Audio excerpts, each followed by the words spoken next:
The greatest leaders are not necessarily the ones who does the greatest things. They are the ones who makes the people do the greatest things. Good day, everyone, and good day, Batang IS. This is Spartan Votes 2023, the Junior High School Special Elections Online Tanungan. To officially start, we would like to call on Kuya Apolmar Benedict Hernandez, the IS-JHSSC Secretary General, to lead us all in a prayer.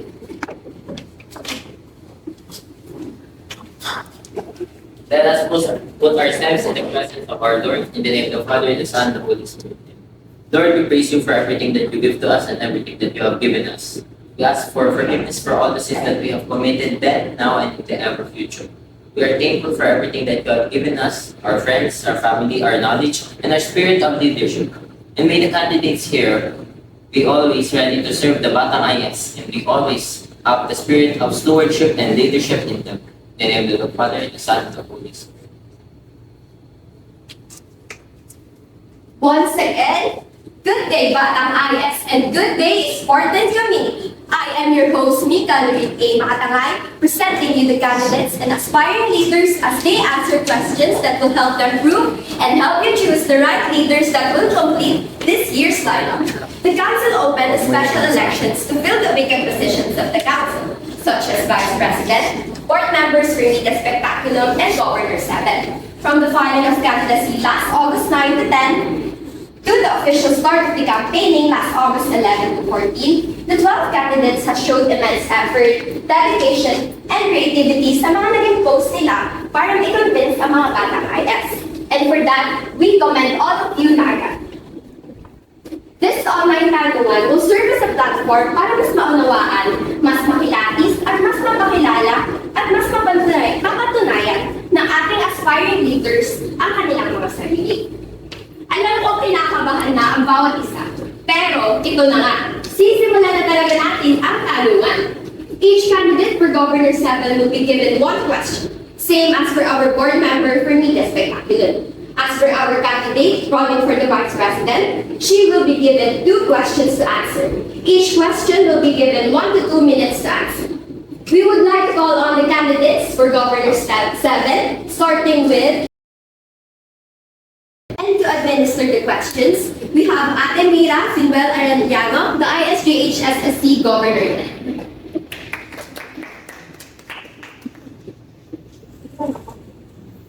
My question po is, knowing that it's your first year in junior high,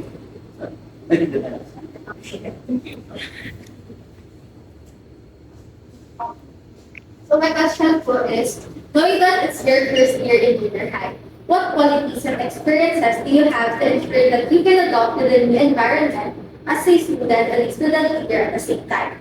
Especially that as a governor, you'll deal with a lot of duties and issues concerning your own country. Knowing that it's your first year in junior high, what qualities and experiences do you have to ensure that you can adopt to the new environment as a student and a student leader at the same time? Especially that as a governor, you'll deal with lots of duties and issues concerning your own country. And as, ano ba talaga? Yes.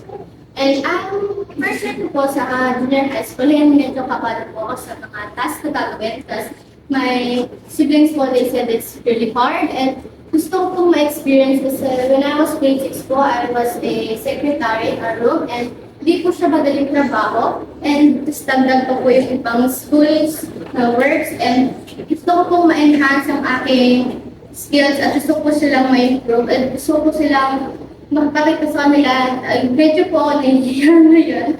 And I believe po myself that I can bring a positive impact to our school and to our community po. And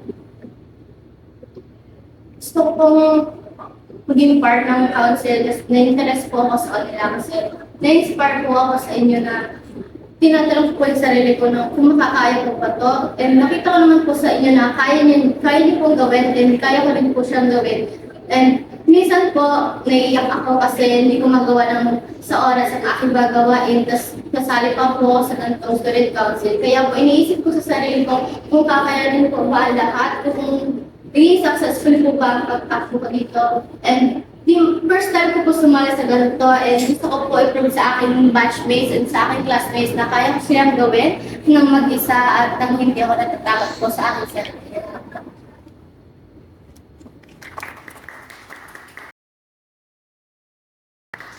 And to administer your questions, we have Ate Mira Fidwell Arellano, the Governor then of the IS-JHSSC.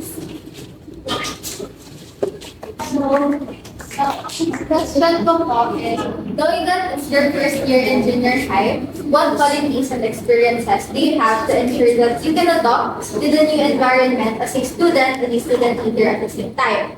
Especially that as a governor, you'll deal with lots of duties and issues concerning your Okay. Knowing that it's your first year in junior high, what qualities and experiences do you have to ensure that you can adopt to the new environment as a student and a student leader at the same time?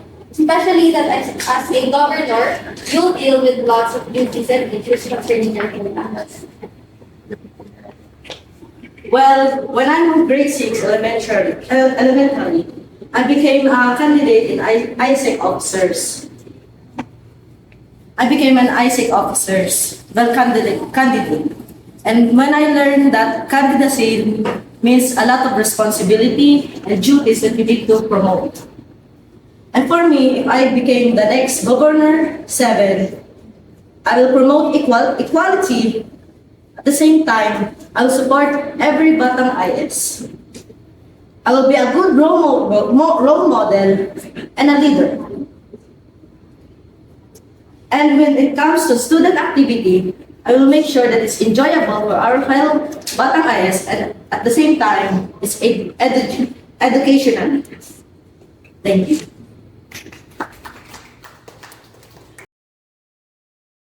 So still asking our questions, we have Ate Mira Fidwell Arellano, the Governor then of the IS-JHSSC. Hello, ang question ay, knowing that it's your first year in junior high, what qualities and experiences do you have to ensure that you can adopt to the new environment as a student and a student leader at the same time? Especially that as a governor, you'll deal with lots of duties and issues concerning your home country. Okay. Knowing that it's your first year in junior high, what qualities and experiences do you have to ensure that you can adopt to the new environment as a student and a student leader at the same time? Especially that as a governor, you'll deal with lots of duties and issues concerning your country. Thank you for that wonderful question. And I know for a fact that being a Governor 7 as well as being a student in a class can be quite complex and you have a lot of responsibility to do it. So the qualities that I can show that I'm able to balance the extracurricular activities and my academics is that I am quick-witted and I can create rational solutions despite being in a very complex problem or predicament. And aside from that, I am able to remain calm no matter what the circumstance, and that I'm able to lead, and I am able to manage and balance all of my time properly, and so that which I create a schedule in order to arrange my activities to do. Like first, I will study first, and then after that, I will help with managing other activities.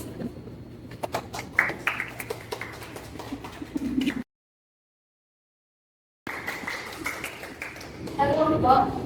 Ang question ko is, knowing that it's your first year in junior high, what qualities and experiences do you have to ensure that you can adopt to the new environment as a student leader at the same time?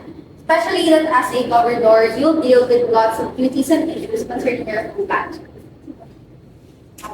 Okay, knowing that it's your first year in junior high, what qualities and experiences do you have to ensure that you can adopt to the new environment as a student and a student leader at the same time? Especially that as a governor, you'll deal with lots of duties and issues concerning your home country. Thank you po for that wonderful question.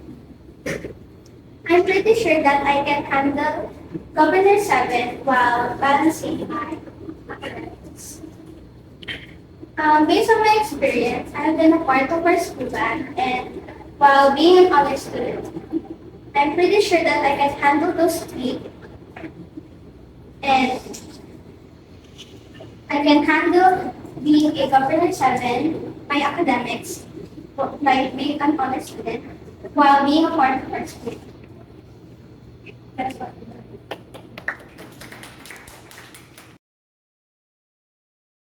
So to administer your questions, we have Ate Mira Manuel Arellano, the IS-JHSSC Governor. Hello po. Ang question ko po is, knowing that it's your first year in junior high, what qualities and experiences do you have to ensure that you can adopt to the new environment as a student and a student leader at the same time? Especially that as a governor, you'll deal with lots of duties and issues concerning your whole batch. Knowing that it's your first year in junior high, what qualities and experiences do you have to ensure that you can adopt to the new environment as a student and a student leader at the same time? Especially that as a governor, you'll deal with lots of duties and issues concerning your whole batch. Thank you.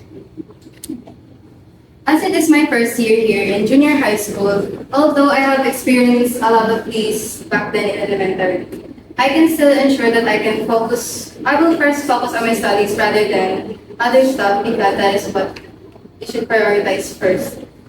But although I am prioritizing my studies, I believe that we should still have fun. In the meanwhile, but in times that are not needed as a governor settle, I would focus relatively on my studies.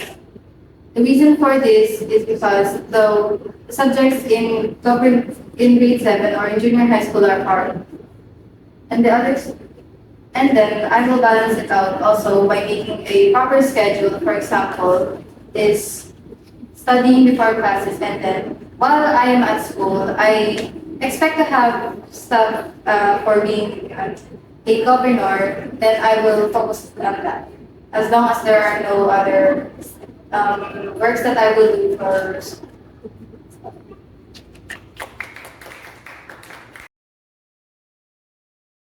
To administer your questions, we have Ate Mira Manuel Arellano, the IS-JHSSC Governor. Hello. So, ang tanong ko po ay, knowing that it's your first year in junior high, what qualities and experiences do you have to ensure that you can adopt to the new environment as a student and a student leader at the same time? Especially that as a governor, you'll deal with lots of duties and issues concerning your impact. Yes. Knowing that it's your first year in junior high, what qualities and experiences do you have to ensure that you can adopt to the new environment as a student and a student leader at the same time? Especially that as a governor, you'll deal with lots of duties and issues concerning your impact. Thank you. So first, I would have to be brave. I would have to be productive, and because if I get elected, I will have many duties as Governor 7, and I will have to make choices that will either decide if I will do the things that I want or go with my duties.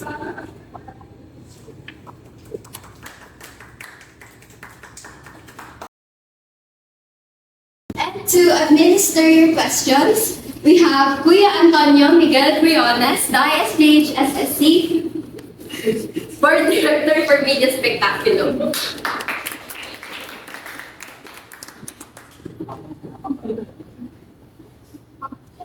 So, as a running candidate for board member of the Media Spectacular, we are aware that it has already started and we are currently in the process of recruiting members. How can you ensure that you will live up to our expectations, including those set by your media director in creating publication materials? Why do you believe you can meet these expectations?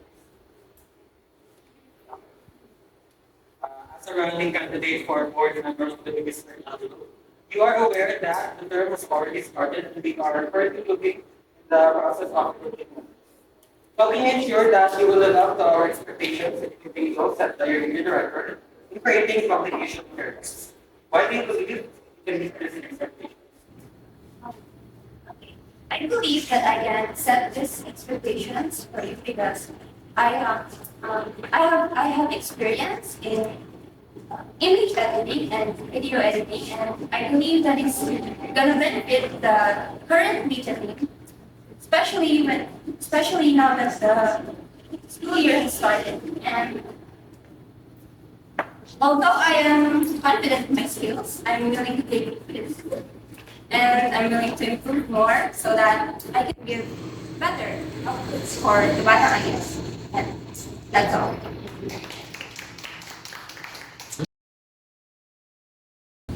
And to administer your questions, we have Kuya Antonio Miguel Briones, the IS-JHSSC Director for Media Spectacle. So this is my question. As a running candidate for board member of the Minister Tanungan, you are aware that the term has already started and we are currently in the process of recruiting members. How can you ensure that you will live up to our expectations, including those set by your media director, in creating publication materials? What do you think? Why do you believe you can meet these expectations? Let me explain.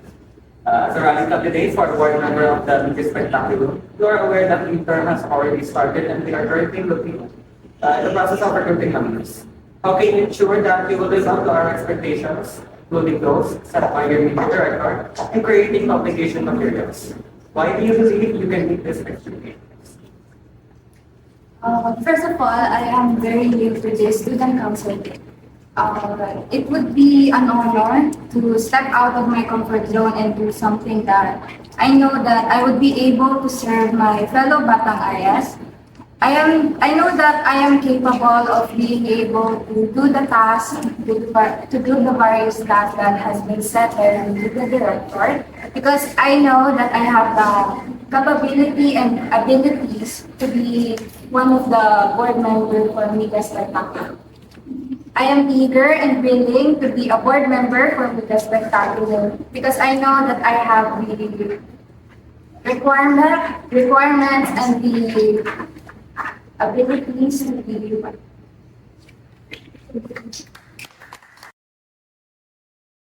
And to administer your questions, we have Kuya Antonio Miguel Briones, the IS-JHSSC Director for Media Spectacle. Hello, so this is my question for you.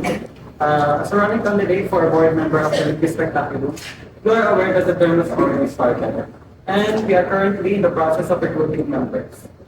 How can you ensure that you will live up to our expectations, including those set by your media director, in creating publication materials?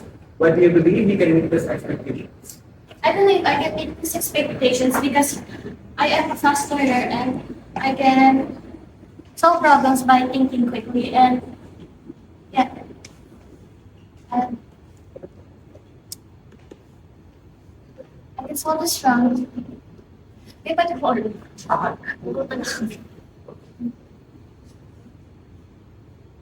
So let me repeat the question again. As a running candidate for a board member of the Media Spectacle, you're aware that the term has already started and we are currently in the process of recruiting members. How can you ensure that you will live up to our expectations, including those set by your media director, in creating publication materials? Why do you believe you can meet these expectations?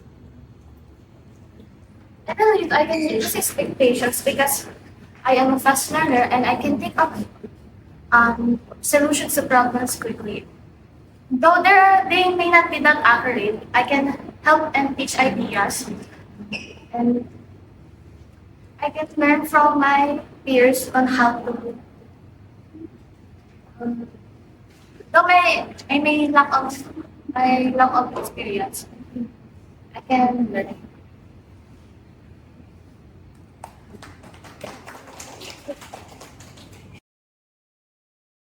To administer the questions, we have Kuya Rai Shannon, Seek Abuda.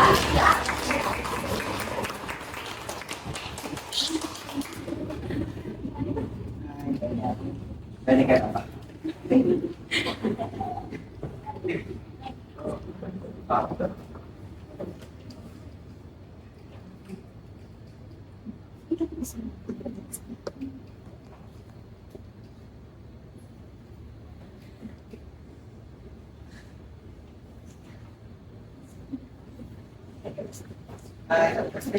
So actually, this question is from our former IS-JHSSC Vice President, Ms. Roy Salas Gutierrez.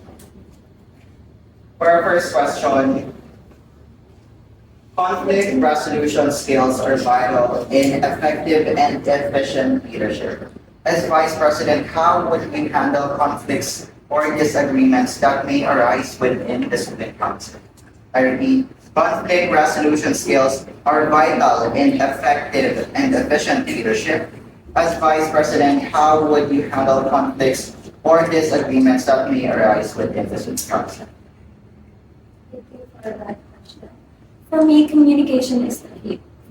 If there were to be a conflict that will arise in the council, I would go to my president and communicate with him, as well as our fellow council, to be able to find a solution and find more ways to para po lalong mabawasan po ang mga problema sa council natin para po mas maging maayos po at matuto ang mga communicate natin sa council.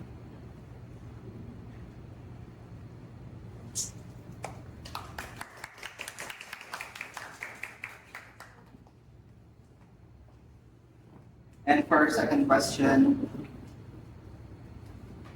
what is your perception on the positioning of a student leader in relation to the student body? Are student leaders one step ahead or one step behind them? Why do you think so? Again, what is your perception on the positioning of a student leader in relation to the student body? Are student leaders one step ahead or one step behind them? Why do you think so? Thank you again for that question. For me, I think student leaders are more ahead in the business. Because for me, authority is not always the main factor of being a leader. It also comes down to being genuine, committed, and having a good influence for those people around. Being a leader doesn't mean your decisions are always right. You need to also have to talk to your for your opinions and for the other councils as well. For the people to have a good influence on the people around you, you have to be a good leader who knows how to pay attention and listen to other people's opinions and communicate to them. For that would and for that, I feel like that would be a good way to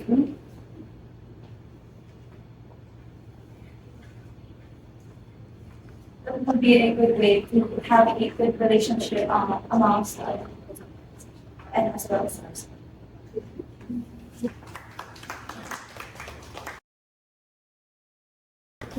We would like to commend the candidates for their willingness to serve. We know that ang pagkakal sa laman ng candidates ninyo to your campaigning hanggang sa tanungan na ito is a concrete symbol of your dedication for the council and for the whole IS community. Your journey ngayon pa lamang ay hindi na madali at alam ko ang lahat ay kinabahan sa tanungan na ito. But for the efforts that you have made ngayon pa lamang, whatever happens to the next few days, we commend and sincerely appreciate you all. And on that note, again, this is Spartan Votes 2023, the Junior High School Special Elections Online Tanungan. And I am your host, Nika A.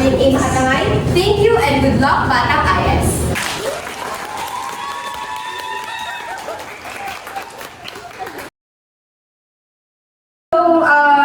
As sinabi ni Nika, I commend everyone, ang ating mga candidates na nandito ngayon, lalo na po mga grade 7. Hello po. Sana hindi kayo natakot.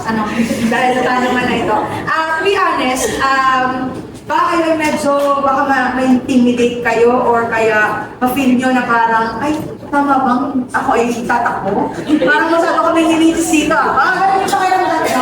Pero, for the context, actually, itong mga nakapong ito, hindi rin madali yung naging journey nila sa pagtakbo. Wala man silang mga kalaban. I think isa lang or dalawa lang yung may kalaban sa kanila. And the rest of them ay walang kalaban. Pero, ang naging journey nila para ma-qualify ay ang nagtanong sa kanila ay mga teachers, hindi estudyante. So, isipin nyo na lang yung stress na pinaharap ng mga ito nung sila ang tumatakbo. 5 faculty yun, for the information of everyone. So, kumbaga, yung kaba na naramdaman nyo is the same na kaba or baka mas kabado pa ang mga ito nung sila yung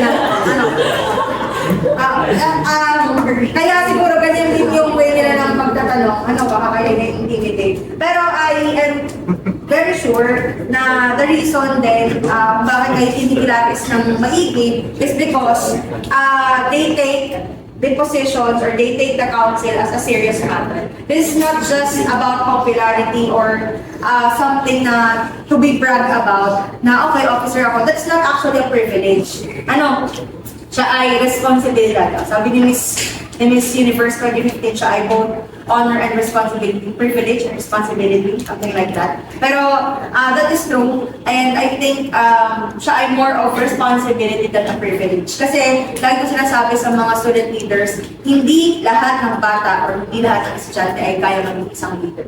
Ano, kayong mga tumatakbo, I really commend your initiative na mag-submit ng COC and ipakita yung intent ninyo na mag-serve. Kasi that is something na you should be proud about. Kasi again, hindi lahat ng estudyante ay kaya gawin yung mga ginagawa. Hopefully, sa mga grade 7 natin, of course, ang dami nating mga candidates, I really commend your initiative na mag-run for governor's level. Though isa lang ang hopefully next year, makita ko ulit kayo sa council. Takbo ulit kayo next year. Try nyo ulit. Kasi ako as a teacher and as an advisor ng council, I admire students with a heart for service and leadership. Dahil, again, siya ay something na hindi pinibigay sa lahat. At hindi lahat ng estudyante ay nakakaramdam ng ganong sense of fulfillment kapag nakakapag-serve sa mga estudyante. Ano po? So, ito ay first step pa lamang ng pagiging isang student leader. Nakakalungkot lang kasi ang aming pong council ay in search pa rin ng members sa committee. Kaya lang ang mga grade 7, hindi pa namin pwedeng i-appoint kasi by appointment siya. So, sana next year, nandun kayo. And then para sa ating mga tumatakbo sa grade 9, from grade 9 to grade 10, kung kayo man ay magiging parte or kasabi ng organization sa pag-provide ng mga activities, may position man o wala, hopefully ay open pa rin ang inyong willingness na mag-serve sa students ng IS. Ano po? Ayun. So again, this is your first step sa pagtakbo, sa pag-serve, at lagi-lagi, may posisyon o wala, tayo ay pwedeng maging leader. Ano? Pwedeng sa classroom, pwedeng sa batch, o pwedeng in general sa integrated school. Ano po? And gusto ko lang tapusin yung aking pong message ngayon with actually the question na binigay siguro galing atay niya kay Royce or ang question niya kasi is ang ano bang consideration natin as a student leader? Tayo po ba ay behind or one step na mas mataas o one step behind ng mga estudyante? I respect the answer of one of our candidates. However, yun ay narinig ko, yung question na yun, or yung statement na narinig ko din sa former student leader dati. Hindi ko alam kung nasabi ko na sa mga tutulong meeting di avance. Pero her answer inspired me kasi she is one of the candidates ng 10 outstanding student organization officers. Si Ate Portia Antenor. Ang question kasi doon is ano yung kanyang mantra sa leadership. At yun yung sagot niya. Sabi niya, nung siya daw ay elementary, kasi siya ay into student leadership na talaga. Nung elementary daw siya, kapag na-elect siya na officer sa klase or nabibigyan ng posisyon sa student council, she always thinks of herself as someone na laging one step one step forward from her classmates. Yun yung feeling niya. Kasi siya ay may posisyon. Siya ay isang officer. May distinction siya. Nadadagdagan yung value niya na maging isang estudyante kasi siya yung student leader. At nakikita niya yun as an advantage. However, nung siya daw ay pumunta na ng high school at na-elect ulit as an officer naman ng Junior High School Student Council, na-realize niya na ang totoong sense daw pala ng kanyang leadership ay hindi gano'n. Siya daw pala ay always one step behind ng mga estudyante. Kasi yun yung para sa kanya ay fulfillment as a student leader. Hindi ka one step forward, you are always one step behind. Kasi you always support the system. at isa ka sa mga bumubuo dun sa mga tao behind sa nangyayaring development and pag-nurture ng mga kapwa natin na estudyante. So, yun ay yung kanyang sagot ay tumatak sa akin. And actually, hindi ko na alam kung pang ilan siya, pero siya pumasok sa 10 Outstanding Student Organizations Officers noong 2021. Yeah. So, kasama si Ate Portia, no? Kasama niya sa kanyang talent. So, kagaya ng sinabi ko, ganun din ang ating responsibilidad as student leaders. I commend the officers for conducting this kind of activity. Nung una, hindi ako papayag na magtanungan kasi sabi ko ay mawawala ng klase, tapos sino yung mga tagapakinig. Kasi ang mga to, nag-meeting di avance eh. Kaya lang, they are very adamant na, hindi ma'am, kailangan natin to. Kailangan maramdamin din nila yung pressure na naman ako. Kidding aside, I see the vitality of this, kumbaga parang induction passage na talagang dapat ay tinatanong at kinikilatas yung mga sunod na mag-lead or kasama nila mag-lead. Ano po? Kung sino man ang ma-elect sa inyo, kasi may magkakalaban sa inyo, sino man ang ma-elect, ganun man silang magtanong, pero kami po ay in need pa para mabuo ang aming pag-ibig. Dahil kami, kulang-kulang pa kami. At marami pa kayong madadagdag kasi may mga members pa kami hinahanap. So hopefully, ay hindi dito matapos ang journey as student leaders, and kung sino man po ang ma-elect, ay see you po sa council. At sana hindi kayo matakot sa nangyari ito. Marami pa tayong makaharapin, pero ang ma-assure ko lang ay sa council ay masaya at marami po kayo matututunan na hindi nyo nakikita sa loob. Ayan po. So, thank you very much.